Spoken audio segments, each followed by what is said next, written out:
Hello and welcome to Kent Tonight Live on KMTV. I'm Kristen Hawthorne and here are your top stories on Wednesday the 12th of November. Reform retaliation. Prime Minister Sir Keir Starmer brands reform-led KCC's performance as totally incompetent. Cutting local services, raising council tax, failing to protect the public. That's all reform have to offer. Grievance, division and total incompetence. Traffic torment looms. Eastry residents raise money to fight 100 home development.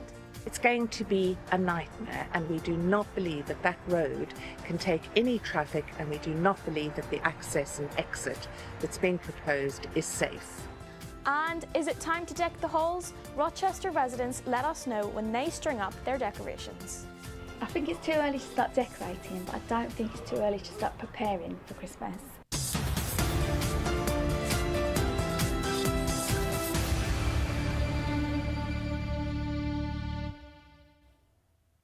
Our top story this evening.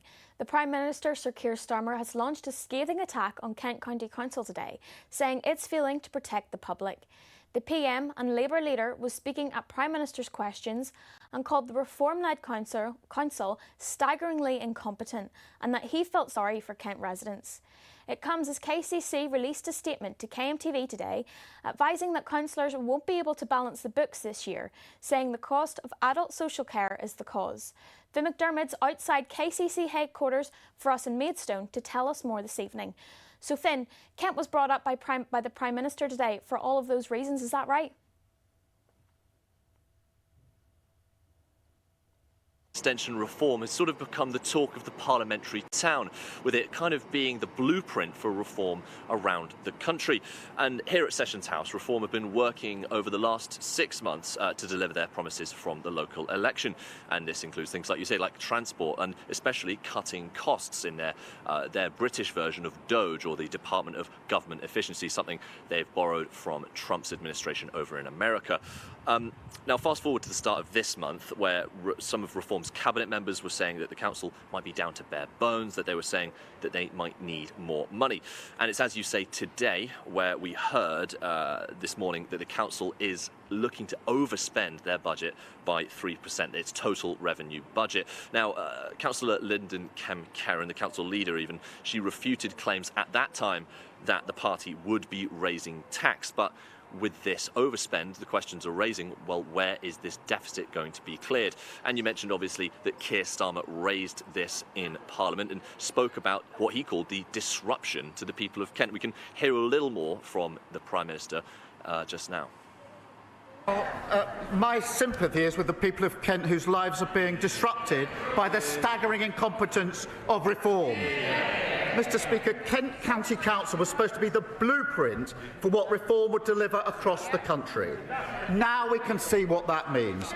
Cutting local services, raising council tax, failing to protect the public. That's all reform have to offer. Grievance, division and total incompetence. Said David, leader of the Liberal Democrats. Very interesting clip there, Finn. Can you explain to us a bit more about that overspend and where it's come from? Absolutely. Kent County Council sent us and other organisations a release today where they said continued unprecedented pressures have resulted in Kent County Council's adult social care service budget currently forecasting an overall an overspend of just 7%. Conversely, they say the rest of the council services are underspending, bringing the overall position to an overspend of just 3%. So they're claiming that, well, our adult social care budget is just too high, that it's dragging up all of our other budgets. And very quickly, Lyndon Kemp-Karen said that the latest monitoring report demonstrates the incredible challenges facing the authority and that there may be difficult decisions made ahead. All right, then, thank you. We will come back to that later in the programme to find out more. Now, an alleged murder victim was found in the basement of a home in Chatham after being stabbed during a break-in. Charles Belsham died on the 1st of November following reports of a serious attack at a property in Castle Road. The court heard that 3 to 4 people had barged into the address and attacked the victim. His cause of death was given as a stab wound to the chest. 2 men were arrested and charged with the murder following the death of Mr. Belsham on the 6th of November, but have yet to formally enter a plea. Next, Eastery campaigners have launched a fundraiser to fight back against a 100-home development they say will gridlock their village.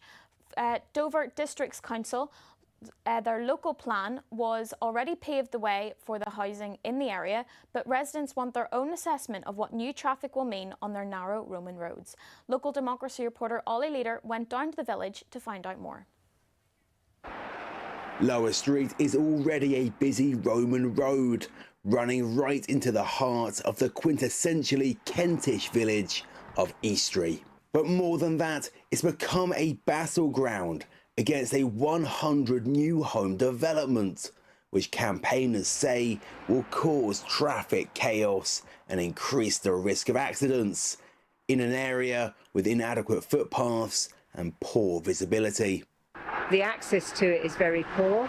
It's a blind bend and there is a 30-mile-an-hour speed limit through here, but you can hear from the traffic and it comes at 60 down from the bypass and then comes down to 30. It is an accident waiting to happen, and one of the local residents recently fell down on the blind bend, and if we hadn't have sort of stepped in, he may well have been run over by a car because they were speeding down from the bypass.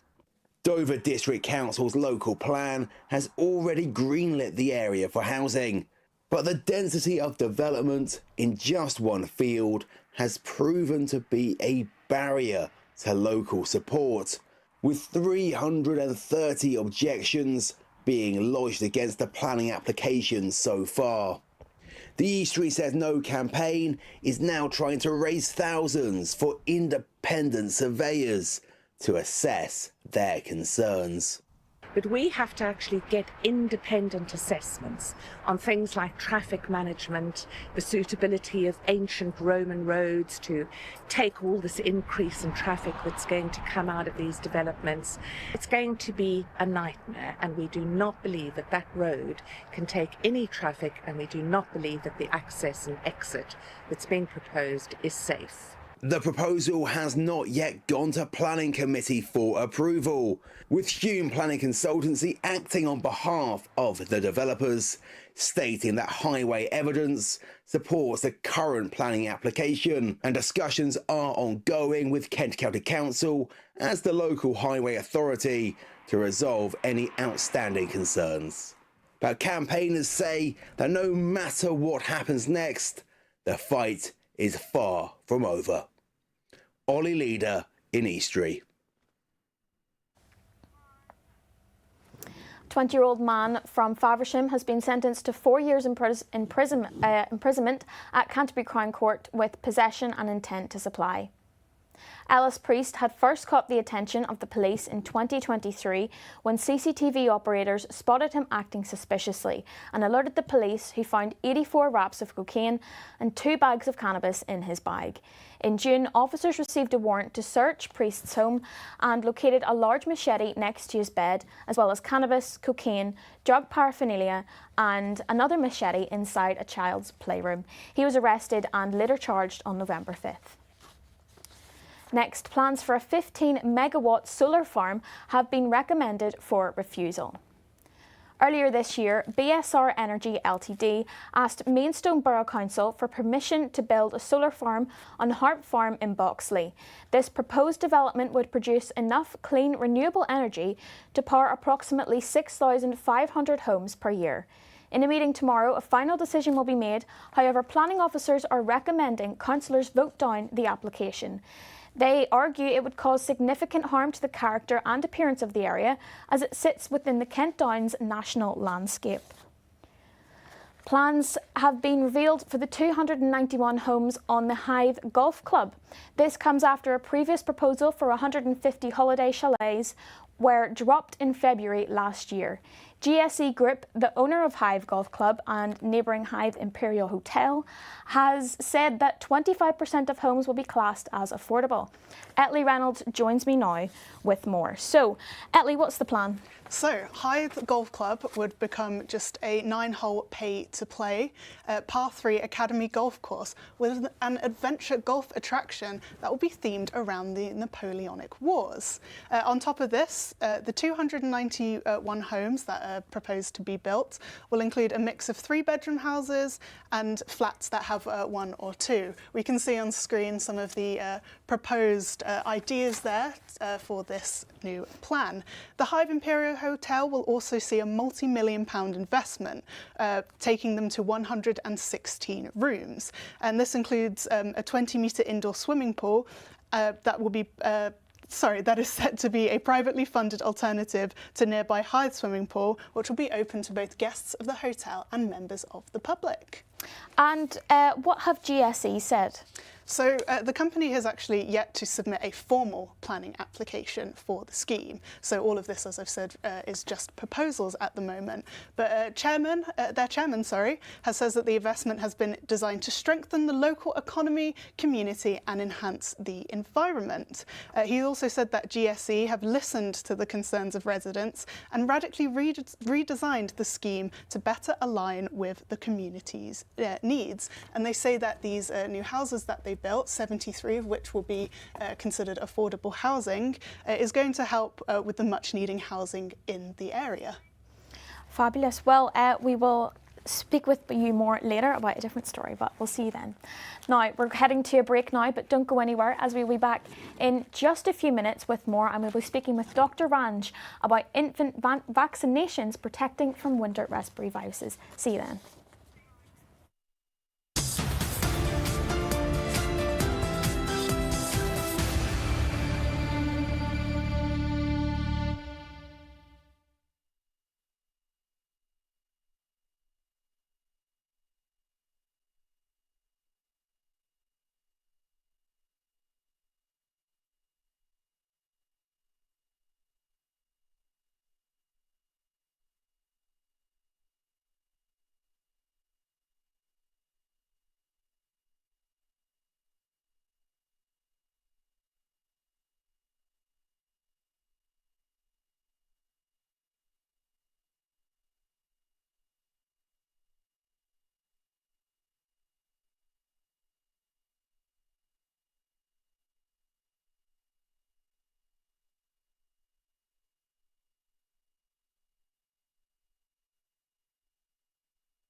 Hello and welcome back to Kent Tonight Live here on KMTV. Now, an urgent warning has been issued this winter saying that despite the UK's immunisation programmes, many babies are entering this season without protection from winter respiratory viruses, putting them at a higher risk of serious illness and hospitalisation.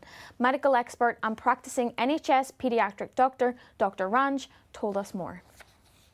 We know that cases of certain illnesses like RSV and flu have been going up since October.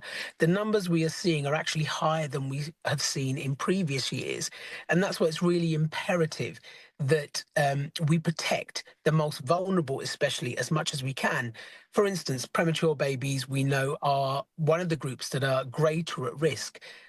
They are 3 times more likely to need hospital care for RSV and 10 times more likely to need intensive care because of it. So it's really essential that we protect those vulnerable groups as well as any other baby or little one that might be eligible. Now, to talk more about this story and more health headlines from across the county, here's our resident health expert, Dr Julian Spinks.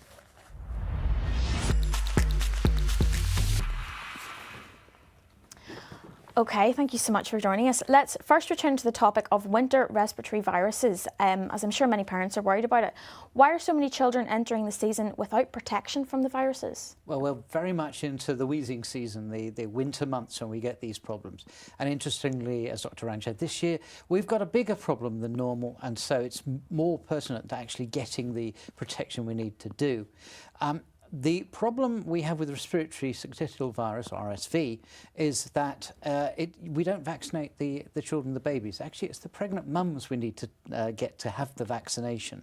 We give it to mothers who are 28 weeks pregnant or beyond, and the idea is they develop immunity, and the immunity crosses the placenta, and the baby is born with several months' worth of protection when they're most vulnerable, because we're trying to protect those very newborn ones, particularly those who are premature. RSV mostly causes a mild illness for most of us, but in the very young and the very old, it can cause pneumonias, and it can cause another condition called bronchiolitis, which is inflammation of the very small airways. And in those sort of circumstances, what will happen is the child may start with what appears to be a cold, and then they start to get worse. Their breathing deteriorates, they wheeze, they might start to actually slightly turn blue, and that's when you need to seek medical help. And if the parents or the mothers haven't had that injection when they're pregnant, what's then the best way that they can protect their child from the viruses? The best way is to try and avoid them mixing with people who have what appears to be a cold, because it could be RSV, and simple ordinary hygiene like washing hands and so on before handling the baby. There isn't much else you can do. If your baby has a cold-like symptoms, you can still use things like paracetamol and monitor them and make sure that they don't get too hot. But at the same time, really, if they haven't had that vaccination when they're pregnant, unfortunately, it's too late to protect that baby with vaccination. Okay. Moving on then, it's been confirmed today that 18,000 NHS staff are set to lose their jobs following the approval of a deal between the Treasury and the Health Service. What do these job losses mean for patients here in Kent? Well, the interesting thing here is this is not clinical staff, so this is not doctors, nurses and so on. These are managers, and particularly in the integrated care boards, the bodies that actually run the health service in areas. In this area, it's Kent and Medway ICB. And there's a target across the country of losing about half of the staff in these organisations. So patients might not notice very much difference as far as the healthcare service is happening. But the problem I can see is all those staff have been doing things. And so the question is, are the people who are left going to be capable of doing that workload? Because we do need managers. It's very easy to blame them and say we have too many, but we need managers to be able to run things. For example, we've just talked about immunisations, and there are people to do with that in these organisations. So it's trying to reduce the spend on management. The challenge, I think, is going to be keeping things working properly with that reduction in numbers. Okay, and could it cause further delays, do you think? I don't think directly it will, but there's always a bit of a danger, because suddenly there has to be a shuffle around and people take on new duties, and we've lost the expertise of those people who've gone. And so we go through a period when we're less efficient at actually running the health service whenever we have these big reorganisations. So then, moving on, some more positive news maybe. Some research recently published suggests that longer walks are better for general health and heart health. Is this true, and what should people be doing? Well, what they did was they compared a number of short walks, and they really were short, you know, just as little as 2 minutes, with a longer walk, but it was only 15 minutes, so we're not asking you to do a marathon. What they found was that the longer walk had a better effect at protecting against cardiovascular disease and other diseases than the same length of walking in little walks. And I think it probably is because you're trying to give your heart and your lungs and things a workout, your body a workout. And little short walks, you're really not doing very much in those, and the body recovers very quickly. 15 minutes is enough to actually really tone up the muscles of the heart and the rest of the body, and so there's that sort of positive effect. 15 minutes is not a long time. And I think it's a worthwhile thing for people to do. You're not having to jog, you're not having to take up any sort of sport or anything like that. You're getting a benefit from day-to-day activity, maybe a nice walk in the countryside. And that's a stroll or a quick pace?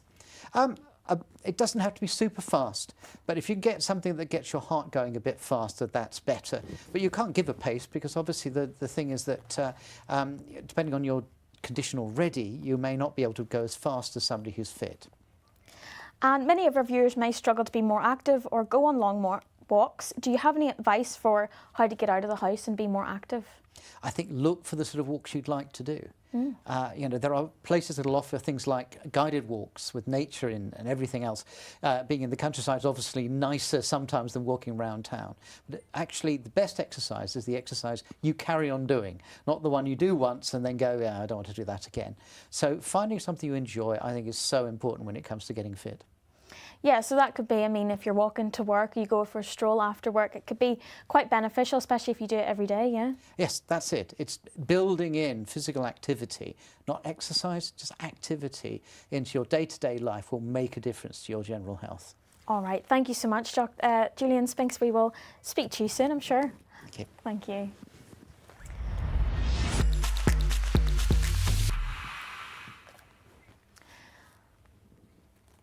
Now, don't forget you can keep up to date with all the latest stories from across Kent by visiting our website, kmtv.co.uk. There you'll find all our reports, including this one, about a special Black History Month screening from Medway Culture Club, tackling the challenges faced by the Windrush generation. The Glass Box Theatre in Medway hosted an important event as part of Black History Month, specifically about a generation that's often forgotten. Medway Culture Club hosted a film screening of the documentary Barrel Children, the Family's Windrush Left Behind, exploring a generation of children separated from their parents who had to migrate to the UK for better job opportunities. Members of the Windrush generation have shared their voices here at the Glass Box Theatre in Medway about a period of time they believe needs to be discussed more. My dad prompted me to make this film, and you know, all of those themes I feel should be discussed more widely, both nationally, internationally, but also within our communities. We don't have these discussions as much as I think we should, and there are very good reasons for that. As Darnell said, you know, trauma, you know, survival, self-preservation, but nonetheless, it's important to have these discussions. The term barrel children came about as the parents sent supplies to them through barrels containing essentials and other products. We have many people in Medway who resonate with the Windrush generation either as descendants or first hand, and so we had someone on stage who resides in Medway and shared her story of migration, identity and belonging as a Medway resident, but also as someone who migrated here as a child and has raised her family here. So I think it's important for us to recognise the contributions of the Windrush generation, but also pass down those oral histories to future generations living here in Medway. This event has encouraged these children, now turned adults, to speak about these challenging memories. I think for me, probably trauma was the social divide, because different class, my father was working class and my parents different class, and for me, I only knew my mum's parents only because I babysat my grandmother, because my granddad was a politician. Nadine White is now working on a second instalment to this series, focusing on the effects of separation during this time period, ensuring this conversation is far from over. Henry Luck for KMTV in Medway. Now, as we're well on our way to winter now, I've been told the rain today has been a bit drizzly and quite windy if you haven't been outside, like I haven't really. But so let's see if it's going to get any better in the next few days.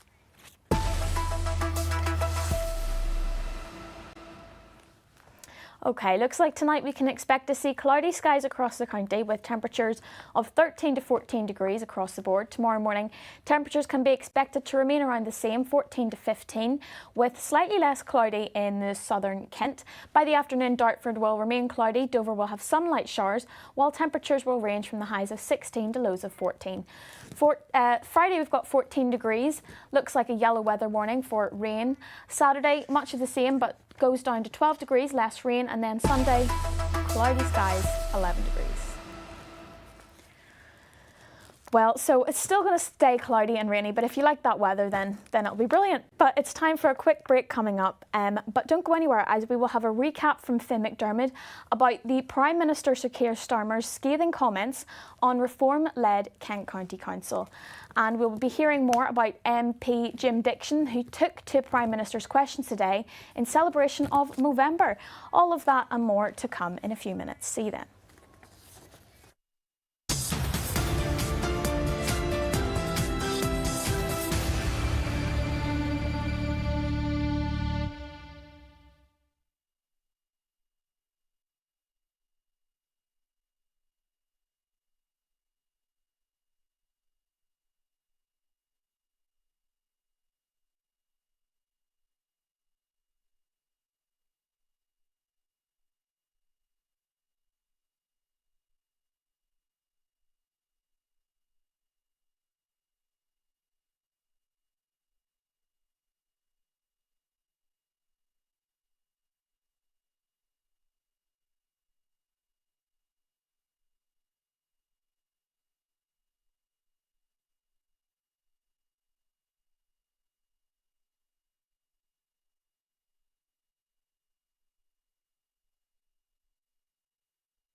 Hello and welcome to Kent Tonight Live on KMTV. I'm Kristen Hawthorne and here are your top stories on Wednesday the 12th of November.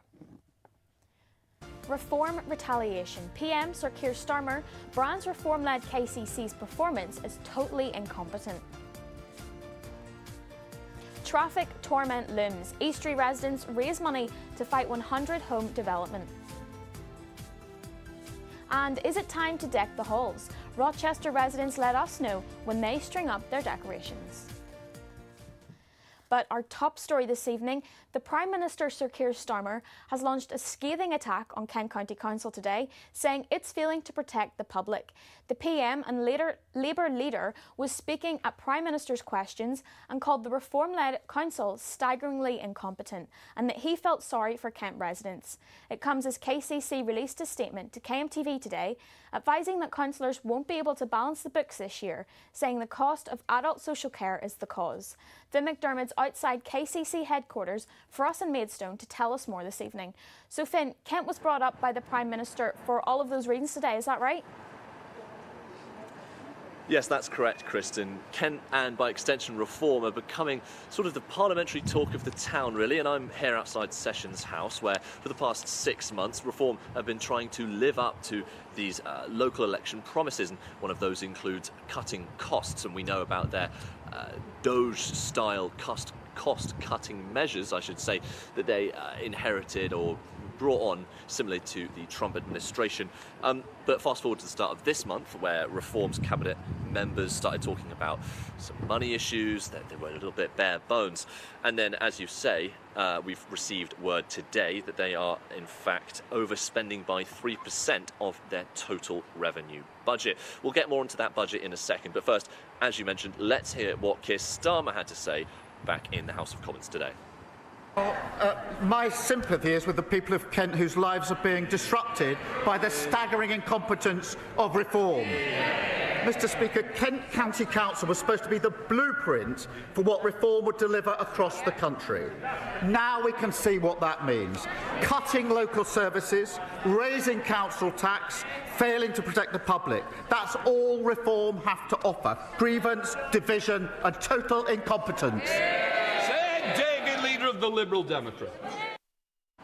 All right, Finn, then can you explain what this overspent, where it has come from, and a bit about the budget? Absolutely. So in that release we received today, Kent County Council expressed that their adult social care budget had gone over by about 7%. They're forecasting this kind of overspending.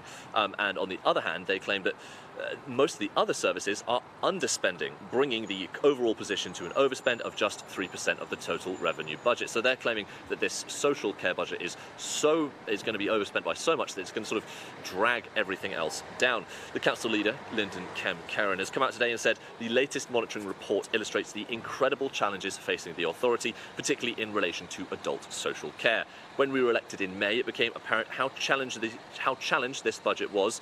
Under the previous administration, this department overspent massively. So you can see that they're highlighting this as a particular issue, this adult social care budget. She added, to remedy the situation, we'll need to make necessary but difficult decisions, and we will require some input from central government. Now, we don't exactly know what those difficult decisions will exactly constitute, but the council added they are putting in place a series of measures to reduce the overspend, including targeted actions within adult social care and robust controls across the rest of the organisation to mitigate the overspend as far as possible. So we'll be hearing more updates on exactly how they'll be tackling this. All right, thank you, Finn. Now, Dartford MP Jim Dixon took the Prime Minister's questions today as well in celebration of Movember, a movement devoted to changing the face of men's mental health. He asked for a major step change in the way the county helps men stay well. Let's take a look at what was said. Jim Dixon. Thank you, Mr. Speaker. Can I say that I've long thought that both you and the Prime Minister would suit a magnificent moustache, and I'm sure you'd be capable of growing a better one than this. Many of us men in this House and outside are growing our tash out this month to highlight the need for our health system and men ourselves to address preventable and treatable conditions to which all men are vulnerable, including prostate cancer, testicular cancer and mental health conditions such as depression. Does the Prime Minister agree that the forthcoming first ever men's health strategy, soon to be published, must lead to a major step change in the way our country helps men stay well? Well, as he knows, my number one priority is growth, so I'm very glad to see his upper lip. He's obviously championing this himself. And can I send my best wishes to everyone growing moustache this Movember? It is right, Mr. Speaker, to highlight that men are hit harder by a range of conditions, including cancer, cardiovascular disease and type 2 diabetes. And that's why our men's health strategy will set out actions to improve the health of all men in England. Now, Year 5 pupils from Swalcliffe Community Primary School have participated in a design contest to create warning signs for Hamsheuds Bridge in Whitstable. The students were encouraged to contribute these designs as part of a campaign to introduce a safer crossing to the area as part of their Values Day. Residents say the path leading towards the bridge is too narrow and has already led to many near misses for both children and parents. The two winners, Brodie Allen and Henrietta Madel Jordan's posters now line the bridge, encouraging drivers to slow down and consider the safety of pedestrians. Next, it's time to take a look at the latest sports stories from across the county with Jude Moulton.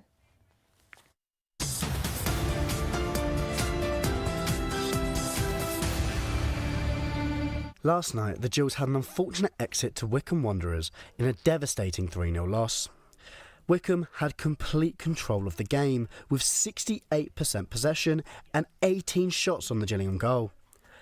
The Gillingham boss, Gareth Ainsworth, did make a triumphant comeback to the dugout after his open heart surgery, and even with this tough exit, Ainsworth stated that it was a learning experience for everyone. It was a step up against Wigan, the boss added, way superior than the Fulham under-23s that they played in the previous round. It was a really good experience for my young boys and some of my senior boys as well. In some more positive Gillingham news now, goalkeeper Glenn Morris is recovering well from injury and will challenge Jake Turner for the number 1 spot. The battle to be Gills' number 1 could resume soon after manager Gareth Ainsworth hinted at a quicker than expected return for the shot stopper. Morris went off injured against Salford earlier this season, and there were fears that it was a long-term issue. However, the manager's hopeful that Morris will be back soon to give Turner some good competition. We head into the world of boxing now, and Chatham's golden boy, Moses Toma, finally has announced his next opponent. Coming off an impressive first round victory against Dillian White, the unbeaten Chatham native will be back on the 24th of January to face Jermaine Franklin in Manchester's Co-op Live Arena. He was described as a world champion in waiting by Frank Warren. Itoma looks to continue his unbeaten run, which has seen him win all 13 professional bouts, with 11 of those ending in a knockout. And now, Canterbury Rugby Club face off against London Welsh this Saturday, but at the game they tackle something more than just each other. The Canterbury team unites with Chaucer Hospital to raise awareness for prostate cancer and encourage early testing for men over the age of 40. Ruth Holliday, the Executive Director of Chaucer Hospital, adds that supporting the health of our local community is at the heart of everything we do. This collaboration is a powerful way to reach men that may not be considering testing. And that's been your sports roundup for today. Jude Moulton for KMTV.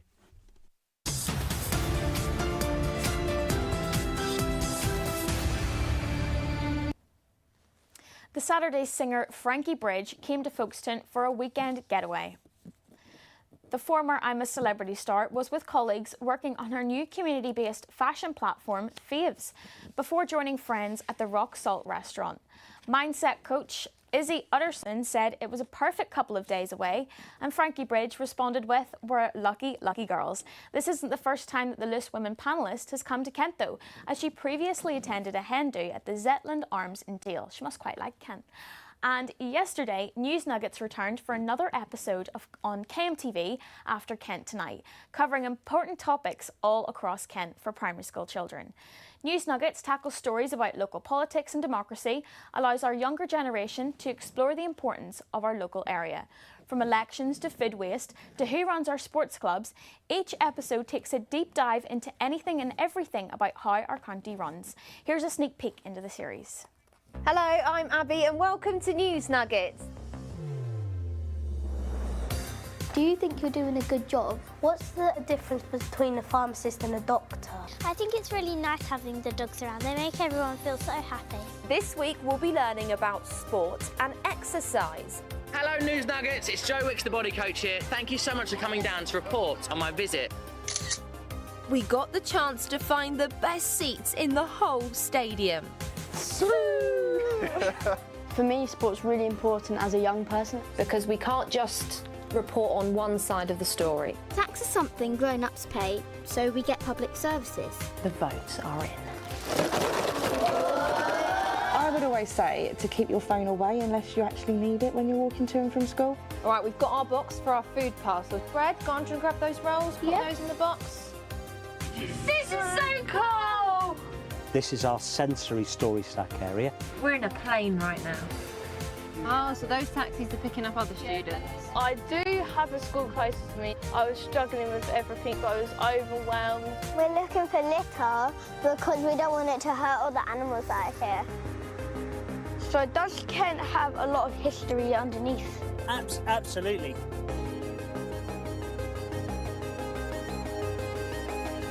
Three, two, one.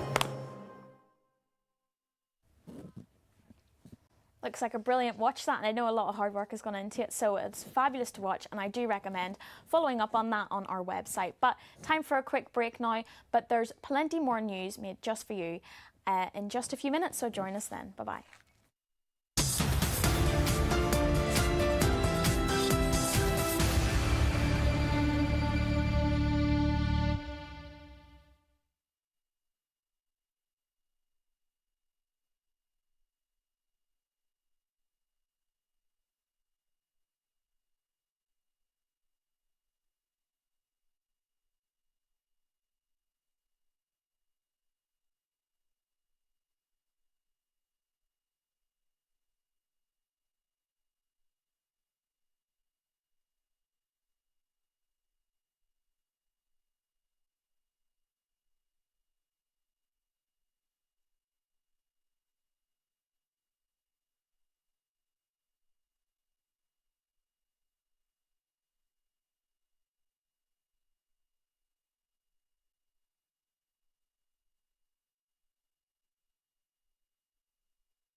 Hello and welcome back to Kent Tonight Live here on KMTV. Now, 7,000 new homes are planned across the Heathlands and Lidsing areas of Maidstone. Additional plans introduce the construction of a train station, medical and educational facilities and a county park. Public consultations are being held in Walderslade, Bredhurst and Lenham, where the public can ask questions about the project.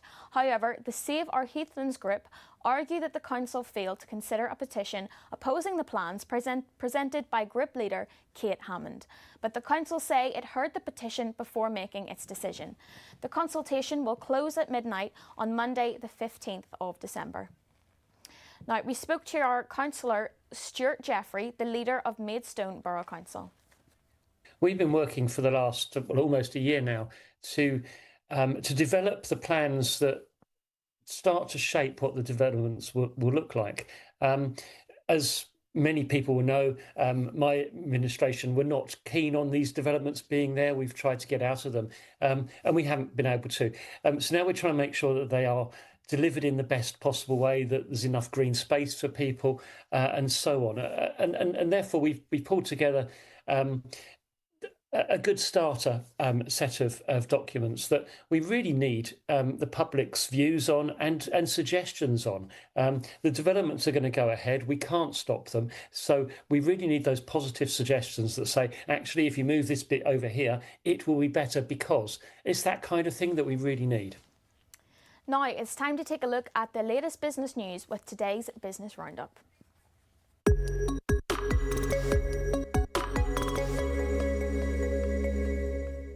First, on today's Business Roundup, Kent Property Market Report reveals cautiously positive outlook ahead of the November 26th budget, forecasting positive growth in property sectors, but emphasising the November budget is crucial to upcoming progress. Report findings included the success of logistic real estate giant Panattoni, who have recently acquired a 70-acre site in Lenham to deliver 1 million square feet of industrial space. More from the report reveals the office market's shift to flexible workspaces, with occupiers prioritising sustainable and high-quality spaces, with a decline in new office builds. And latest figures for residential properties reveal a 5% drop in average house prices in Kent, with the exception of Dartford and Gravesend, who had an increase of 1%. And next, a restaurant dubbed the UK's original fried chicken store is set to give away free food for the opening of its first Kent branch later this month. Miss Millie's new store will be located on Canterbury's High Street, and a free-to-attend launch party will be held on the 20th of November, providing free chicken tenders to the first 100 lucky customers. The firm is known for its wings of fire, burgers, wraps and shakes, as well as its tenders. The official opening date, however, is Friday the 21st of November, and franchisee David Peachy has spoken on the excitement for himself and the team ahead of the new opening. And next up, a former recycling site on Nin Lane near Great Chart is set to be transformed by Ashford Borough Council into a £2.6 million service depot. The revamped scheme would see 3 new buildings on the brownfield land to house the council's grounds maintenance, housing repairs and electrical teams, freeing up space as its Carlton Road site. The earlier plan to build £4.5 million industrial estate was dropped as financially unviable, making this a more cost-effective reuse of the site. A planning application could go in by December, with occupancy expected in April 2027 if all goes ahead. And finally, more than a dozen apprentices from Kent have joined the latest cohort at UK Power Networks under its £6 million training scheme. Of 55 new recruits, 13 were selected from Kent, chosen from more than 2,000 applicants. They'll train in critical electricity trades and play a key role in maintaining reliable power suppliers, while supporting the region's transition into low-carbon energy. And that's all from Business Roundup for tonight.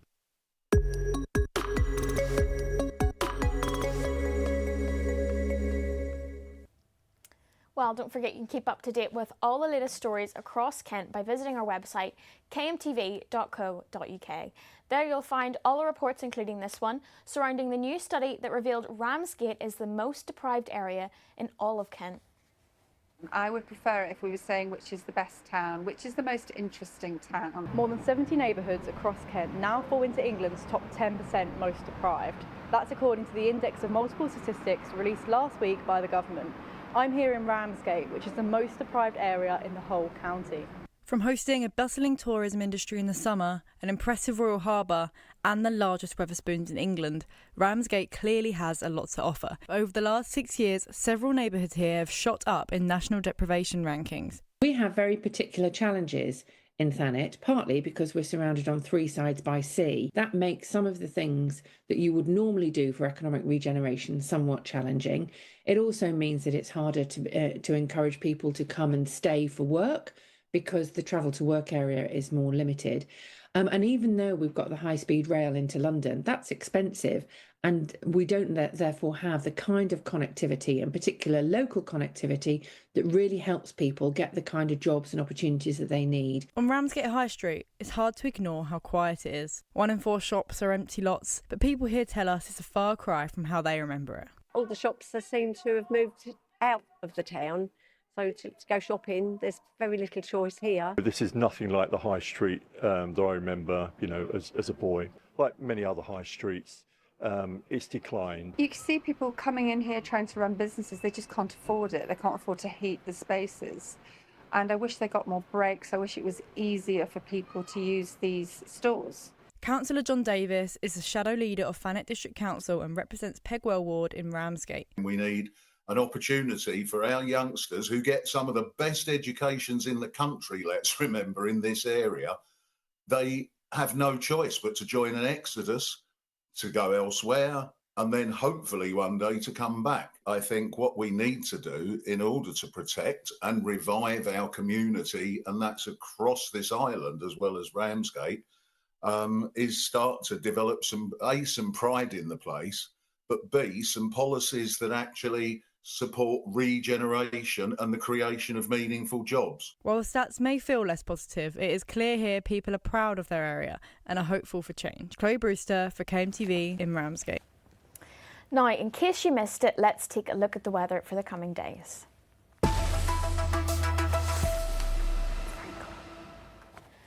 Tonight we can expect to see cloudy skies across the county with temperatures of 13 to 14 degrees across the board. Tomorrow morning temperatures can be expected to remain the same, around 14 to the 15 degrees mark, slightly less cloud though in the south. By the afternoon, Dartford will remain cloudy, Dover will have some light showers, while temperatures will range from highs of 16 to lows of 14. And here's the outlook. We've got 14 degrees on Friday, 12 on Saturday and 11 on Sunday, with rain and clouds on Friday and Saturday with a yellow weather warning.